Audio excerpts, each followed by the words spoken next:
మనతో పాటు ఉన్నారు. ముందుగా శరత్ గారు మీతో స్టార్ట్ చేస్తాను. నమస్కారం. నమస్కారం. సో ఏంటి మీ వ్యూ ఏంటి ఈ మొత్తం వ్యవహారం దాని మీద? లొంగిపోయిన వాళ్ళని ట్రోల్ చేస్తున్నారు. సరే ఏదైనా బాధనే, ఒక 6 మంది నిన్న చనిపోయారన్నా మొన్న చనిపోయారన్నా నేనైతే వాళ్ళని టెర్రరిస్టులతో అయితే కంపేర్ చేయను. ఉగ్రవాదులకి మావోయిస్టులు ఒక ఏదో వాళ్ళు నమ్మిన సిద్ధాంతం గురించి పోయినారు.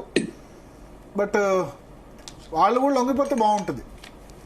కొంత విచక్షణ ఉండాలి అని అనుకుంటున్నా. సార్ ఇప్పుడు నా అభిప్రాయం చెప్పమంటారా? చెప్పండి సార్. మీ అభిప్రాయాలు మీరు చెప్పారు, అది మీ ఆలోచన సరళి, మీ బ్రాటప్, తర్వాత మీ ఇతరత్రమైన అంశాల మీద ఆధారపడి మీరు చెప్పారు సార్. ఆల్మోస్ట్ సిమిలర్ బ్యాక్గ్రౌండ్ ఉన్నాం, బట్ నేను somehow I differ with you wholly on many account. Let us agree to disagree.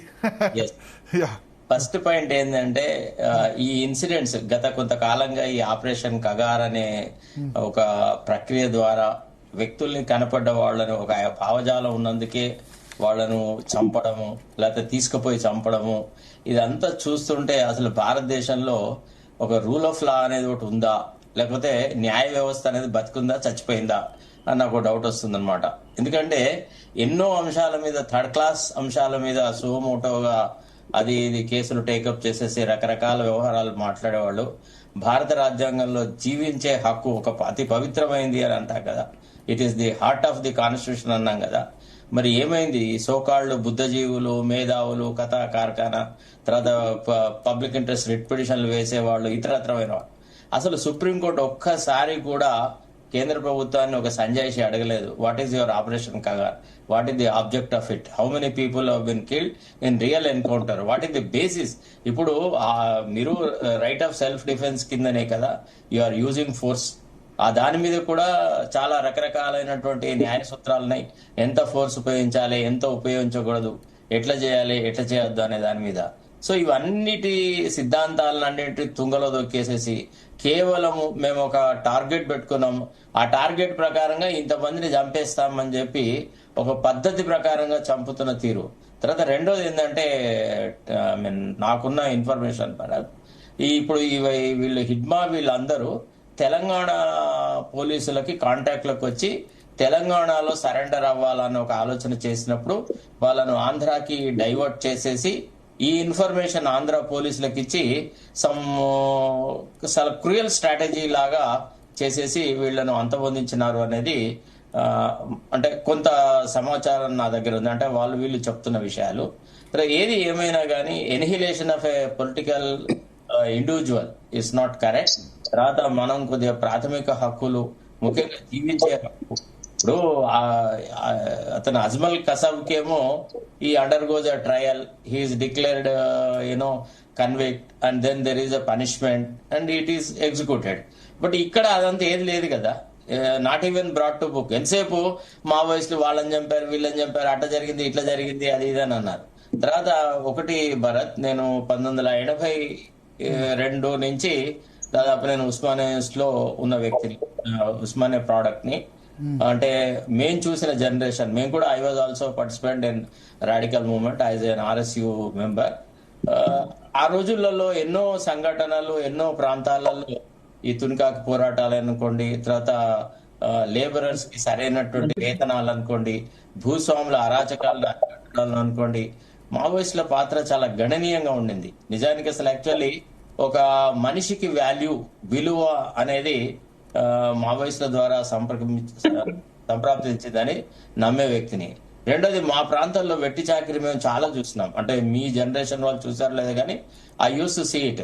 నిజంగా ముఖ్యంగా దొరల దగ్గర వెట్టి చాకిరి అనేది చాలా ఘోరంగా ఉండేది. తర్వాత కొన్ని వందల వేల ఎకరాల భూములు పడావుగా పడైనా ఉండేది, కానీ పేద ప్రజలను సాగు చేసుకుని పద్ధతి ఉండేది. దానికి మావోయిస్టులే ఒక చరమాంకం పడినారు, భూములు పంచినారు, ఎర్ర జెండాలు పాతినారు, రకరకాలుగా పేద రైతాంగానికి భూములు వచ్చే కార్యక్రమం చేసినాడు. మళ్ళీ దొర ప్రభుత్వం, కేసీఆర్ ప్రభుత్వం రాగానే ఆ పొజెసరీ కాలం అనేది ఒకటి తీసేసినాడు, which I opposed it tooth and nail. I wrote a serious dissent to the government saying that possession is a substantial issue in any land dispute. Your removal of possessory column will open floodgates for litigation అని I wrote a note. As a special government period. దాని మీద కొంత దొరలకు నచ్చలేదు. ఎందుకంటే వాళ్ళకి ఏముండింది, మావోయిస్టులు నాడు పంచిపెట్టిన భూములు మళ్ళా వీళ్ళ చేతిలోకి రావాలని అన్నప్పుడు ఆ పొసెసరీ కాలం తీసేయాలా అనేటువంటి ఒక ఈడియాటిక్ ప్రపోజల్ తీసుకుని వచ్చినారు. The then advocate general who claims to be a very good constitutional pundit, తర్వాత రెవెన్యూ లాలో చాలా పెద్ద నిష్ణాతుడు అని చెప్పుకుంటా ఉంటాడు ఆ రామకృష్ణారెడ్డి. మరి ఆ చెమట కూడా అసలు దాని మీద ఏ రకమైన స్పందన చెప్పలేదు. పొజిషనరీ కాలం ఎట్లా తీసేస్తావు భయ్ అని. ఇప్పుడు 12 years పొజిషన్ కు ఒక రకమైన గుర్తింపు ఉంది చట్టాలు. తర్వాత as on the date of filing of the suit if you are in position then you are entitled for some kind of. Sir okay, అంటే ఇప్పుడు ఈ కరెంట్ కాంటెక్స్ట్ లో ఏం చేయాలి, మీ ఒపీనియన్ ఏంది? కరెంట్ కాంటెక్స్ట్ లో నేను ఆల్రెడీ చెప్పి ఉన్నాను. ఎందుకంటే రాజ్యము ఇంత ఇప్పుడు ఏంది, ఇప్పుడు ఒకటి వాళ్ళు లొంగిపోవాలా లొంగిపోవద్దా, ఇట్లే ఉండాలా?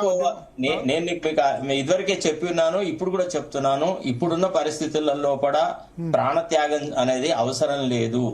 ఎందుకంటే ఇప్పటి రాజకీయ వ్యవస్థను చూసి నేను అదే చెప్పాను, ఎవరి గురించి ప్రాణత్యాగం చేయాలి, ప్రజలే సెల్ఫిష్ అయిన తర్వాత.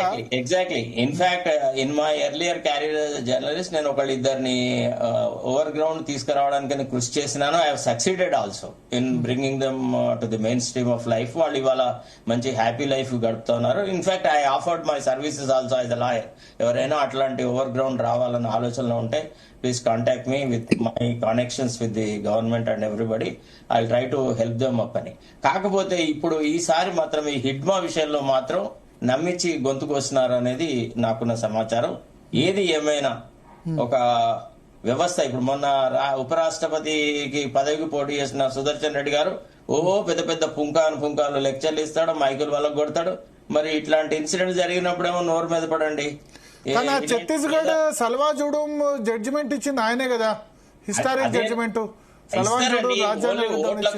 ఓట్లకు వాడుకోవడానికి మాత్రమే ఇట్లాంటి మాటలు మాట్లాడతారండి వీళ్ళు. అసలు అంతే తప్ప అసలైన రియల్ సందర్భాలలో ఎప్పుడు ఏ రకంగా స్టెప్ తీసుకున్న సందర్భం లేదు. అంటే ఐ నో హిమ్ పర్సనలీ. మేము చాలా అడ్వర్స్ సిచ్యువేషన్ ఫేస్ చేసినాం కోర్టులలో. వీళ్ళ వ్యక్తిత్వాల ద్వారా, వీళ్ళ ఆలోచన సరళి ద్వారా వీళ్ళు అపహాస్యం చేస్తారు. అంటే ఇప్పుడు మనము సొసైటీ గురించి, పేద ప్రజల గురించి, లేకపోతే వాళ్ళ హక్కుల గురించి, వాళ్ళకు న్యాయం జరగాలనో, లేకపోతే బీసీల గురించో, ఎస్సీల గురించో మాట్లాడితే వాళ్ళ దృష్టిలో వీఆర్ రిడెండెంట్ అని, తర్వాత వీఆర్ అన్కాంటెక్చువల్ అని, వీఆర్ యూజ్లెస్ అని వాళ్ళు మాట్లాడుతూ ఉంటారు. ఇది ఆ టైప్ అనమాట. సో ఇప్పుడు నేను అనేది ఏంటంటే అసలు ఇవాళ మేధావి వర్గం అనే వాళ్ళు ఈ ఎన్హిలేషన్ ఆఫ్ ఫండమెంటల్ రైట్స్ ని ఎట్లా టాలరేట్ చేస్తున్నారు అనేది నాకు బాధాకరమైన విషయం. అయితే వాళ్ళు మాత్రం సరెండర్ అయితే బెటర్. ఎందుకంటే ఇప్పుడున్న పరిస్థితులలో రాజ్యంతో పోటీ పోవడం కానీ అది ఇతరత్రం కానీ సాధ్యం కాదు. మీరు దొరికినా చంపేస్తారు, లేకపోతే ఇతరత్రైన కార్యక్రమాల్లో ఉన్నా చంపేస్తారు. కాబట్టి బయటకు వచ్చి జనజీవన స్రవంతిలో ప్రజలను కొంత ఎంకరేజ్ చేయడంలో, ఎన్లైటన్ చేయడంలో, పొలిటికల్లీ సెన్సిటివ్ చేయడంలో, ఇట్లాంటి వాటిల్లో ఉపయోగపడితే మంచిదని నా అభిప్రాయం. మురళీ మనోహర్ గారు.